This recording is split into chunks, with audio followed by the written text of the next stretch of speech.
Now for my favorite part, time to cleanse. Our cold-processed hair cleanse removes residue. It balances natural hair oil without causing any irritation. So it's very gentle on the scalp. We're going to take 1 to 2 pumps. After wetting and saturating your hair with water, take some water from the shower. You're going to emulsify the cleanse like this in your hands until you get this lovely creamy lather. Now you're going to start at the back.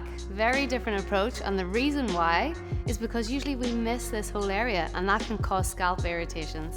You're going to go in here and massage gently into the nape of the neck. You're going to work your way up to the crown area like so. And I'm going to add 1 to 2 more pumps. Now in at the top.